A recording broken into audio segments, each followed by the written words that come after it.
नमस्कार, मैं स्वप्निल।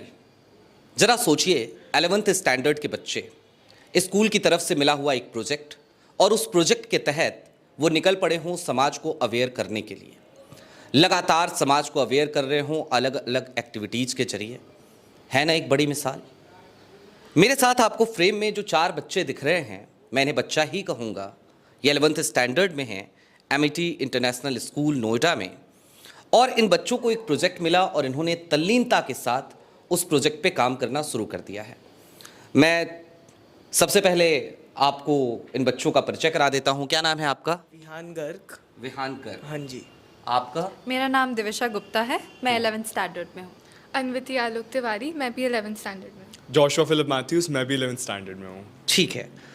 अब क्या कर रहे हैं आप लोग? और एक कई बार जो है ना हमारी जो सोसाइटी है दिविसा, वो क्या करती है कि उन बच्चों को जो थोड़े से स्पेशल होते हैं उन्हें हम स्पेशल चाइल्ड की कैटेगरी में डाल देते हैं। अपने घर परिवार के बच्चों को हम कोशिश करते हैं उनसे ज़रा दूर रहें। तो कैसे आप जागरूक कर रहे हैं, क्या कर रहे हैं, क्या है आपका प्रोजेक्ट? सो बेसिकली हमारा project autism awareness and inclusion के ऊपर है। ये एक यूथ पार कंपटीशन होता है हर साल, एमिटी ग्रुप ऑफ स्कूल्स का इनिशिएटिव है। इस पे हम ऑटिज़म अवेयरनेस एंड इंक्लूजन पे हम वर्क कर रहे हैं। एंड जैसे कि आपने मुझसे कहा कि हम अपने घर के बच्चों को ज़्यादा ध्यान देते हैं, और मान लो हमारा बच्चा गार्डन में किसी ऑटिस्टिक बच्चे के साथ खेल रहा है, तो उसको देख के हमारे फैमिली मेम्बर्स कहते हैं कि दूर रहो इससे, इस बच्चे से।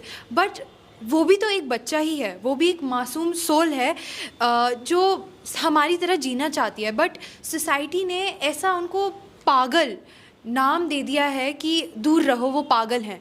बट हमने ये प्रोजेक्ट लिया है ताकि हम अवेयरनेस और इंक्लूजन पैदा कर सके, लोगों को बता सके कि वो भी हमारी तरह ही हैं। ठीक बात है। एक चीज़ है, लोग कह देते हैं कि ये बच्चा जो है ना वो डिसेबल है, मेंटल स्टेटस ठीक नहीं है। आप समाज को ये कैसे समझा रहे हो, सोसाइटी को कैसे समझा रहे हो कोई डिसेबल नहीं है बल्कि डिफरेंटली एबल है? ऑटिज़म एक सुपर पावर है, उनका दिमाग बस अलग तरीके से काम करता है। वो हमसे ज़्यादा भी टैलेंटेड हैं। जैसे हमने एक कॉन्सर्ट करवाया था इंडिया हैबिटेट सेंटर में, जहाँ पे देवांश चंद्रा एक सिंगर आए थे। वो ऑटिस्टिक थे और उन्होंने इतना अच्छा गाया, उन्होंने सबको इंक्लूजन सिखाया कि ऑटिस्टिक बच्चे भी टैलेंटेड हो सकते हैं और उनके पास भी कैलिबर है चीज़ें करने का। ठीक है। आपका एक्सपीरियंस क्या रहा अभी तक इस प्रोजेक्ट से जुड़ने के बाद, और क्या क्या किया अभी तक आपने, कुछ अगर बताएं? प्रोजेक्ट से पहले मैंने आज तक ऐसे बच्चों के साथ इंटरेक्ट किया नहीं था। मतलब मेरे को थोड़ा सा, मैं सच बताऊं तो मैं भी थोड़ा दूर ही रहता था। मतलब it's also learning for you. हाँ, it's a big learning process for me. Like फिर जब जैसे जैसे इंटरेक्ट करने लगा, दोस्ती करने लगा इनसे, तो मुझे इनकी फीलिंग समझ आने लग गई कि हमसे इतने डिफरेंट नहीं होते हैं, हमारी तरह ही होता है, थोड़ा बहुत डिफरेंटली सोचते हैं। हेल्प चाहिए होती है ज़िंदगी में आगे बढ़ने के लिए। ठीक है, हेल्प चाहिए होती है। कैसे हेल्प कर रहे हो? सर हम इसके रिगार्डिंग बहुत सारी या लोगों को कैसे बता रहे हो कि आप हेल्प करो? सर हम इसके रिगार्डिंग बहुत सारी एक्टिविटीज़ कर रहे हैं। जैसे हमने DLF मॉल ऑफ इंडिया में एक दीवार पेंट करी है 21 बाय 10 फीट की, जिसमें हमने एक म्यूरल पेंट किया है और स्लोगन्स भी लिखे हैं ऑटिस्टिक बच्चों के लिए। वैसे हमने हेल्थ चेकअप कैम्प किया था एक अंडर प्रिविलेज्ड विलेज के अंदर। ठीक है।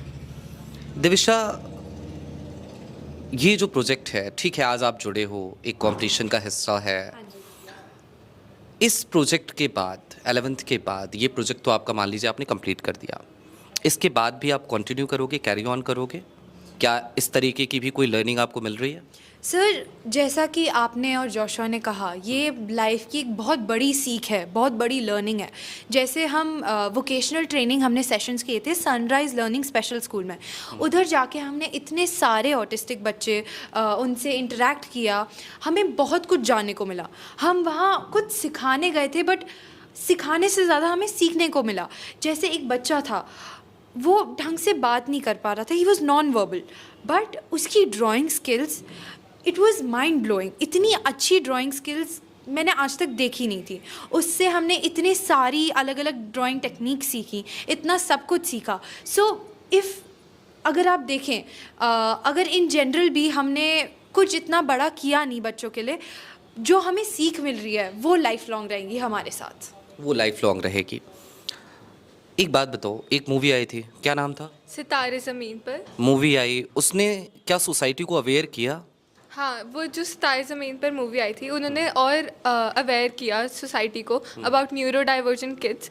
इससे पहले सोसाइटी को पता भी नहीं था ऑटिज़म और डाउन सिंड्रोम होता क्या है, लेकिन वो मूवी उतनी जागरूक नहीं कर पाई, इसलिए हमने प्रोजेक्ट भी शुरू किया था। ठीक है, वो मूवी उतना जागरूक नहीं कर पाई, क्यों नहीं कर पाई? या आप जो कर रहे हो, क्या आपको लगता है सोसाइटी सीख रही है, समझ रही है और वाकई में एक मैसेज जा रहा है और सोसाइटी कम से कम उनको उस तरीके से ट्रीट नहीं करेगी उन बच्चों को? आपको लगता है ऐसा? सर, मूवी में लोगों को लगता है कि एक्टिंग है मेनली, बट इन जनरल जब आप लाइव कहीं जाके कुछ करते हो, लोगों को जाके बताते हो, उनको समझाते हो, तो आई पर्सनली फील कि interaction is what is needed.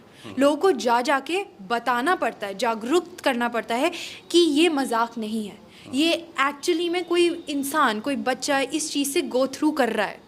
And आप अगर उसको पागल बुला के, उसको अलग अलग शब्दों से बुला के उसको ऐसे कहोगे, तो वो बच्चा बहुत डिमीन और बहुत झुका रहेगा, वो बहुत दबा रहेगा कि मेरे साथ कुछ गलत है।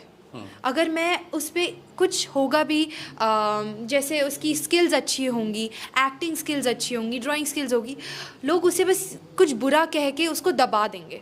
सो इसको हटाने के लिए, इसको बिल्कुल ही हटाने के लिए सोसाइटी में हमने ये प्रोजेक्ट शुरू किया है, ताकि हम जितनी अवेयरनेस, जितना इंक्लूड कर सके उन बच्चों को, उतना करें। 11th में हो, पढ़ाई का भी प्रेशर है, प्रोजेक्ट में भी लगे हो, कैसे मैनेज कर रहे हो? सबसे बड़ी चीज़ होती है टाइम बैलेंस करना। देखो, अगर हमने एक बच्चे की भी ज़िंदगी चेंज कर दी तो मैं दिल से बहुत खुश हो जाऊंगा। अब दिल लगा के काम करना चाहिए, जो भी काम करते हो। प्रोजेक्ट में ध्यान है तो प्रोजेक्ट दो, पढ़ाई में ध्यान है पढ़ाई में दो, टाइम बैलेंस करना होता है। और अब तुम किसी की ज़िंदगी बदलने की कोशिश कर रहे हो तो पूरी कोशिश करनी चाहिए। ठीक है, आखिरी सवाल, क्या मैसेज आप उन व्यूवर्स को देंगी जो इस समय आपको देख रहे हैं? मेरा एक ही आप लोगों से दरख्वास्त है कि इन बच्चों को आप निगलेक्ट ना करें। आप जानते नहीं हैं इनमें क्या क्या खूबियाँ होंगी, और ऑटिज़म को प्रमोट करिए, उनको जितना आप इंक्लूड कर सकते हैं उतना करिए, because autism is a super power. आपको पता नहीं कब क्या उस बच्चे में क्या खूबी निकल जाए। धन्यवाद। Autism is a super power, और मैं तो बस इतना कहूँगा कि ये तकरीबन सबकी उम्र मेरे ख्याल से 13, 14, 15 यही होगी, 16 इसी एज ग्रुप के बच्चे होंगे, 11th स्टैंडर्ड में हैं। उसके बाद भी अगर ये बच्चे इतने जागरूक हैं और ये सोसाइटी को जागरूक कर रहे हैं, ठीक बात है, एक प्रोजेक्ट का हिस्सा हैं इस वजह से कर रहे हैं, लेकिन उसके बावजूद कर रहे हैं, और निश्चित तौर पर ये एक लर्निंग इस प्रोजेक्ट के साथ साथ सीख रहे हैं। तो मैं बस इतना कह सकता हूँ कि अगर ये बच्चे इतना बड़ा काम कर सकते हैं इस छोटी सी उम्र में, तो हम इतना तो कर सकते हैं कि ये जो सिखा रहे हैं, ये जो समझा रहे हैं, ये जो बता रहे हैं, कम से कम उस चीज़ को मानें, कम से कम उन बच्चों को सही तरीके से ट्रीट करें, कम से कम उन्हें आगे बढ़ने का मौका दें, ताकि वो इस सोसाइटी में सर उठाकर जी सकें। आपकी क्या राय है कमेंट बॉक्स में ज़रूर बताइएगा। अभी के लिए दीजिए इजाज़त, शुक्रिया।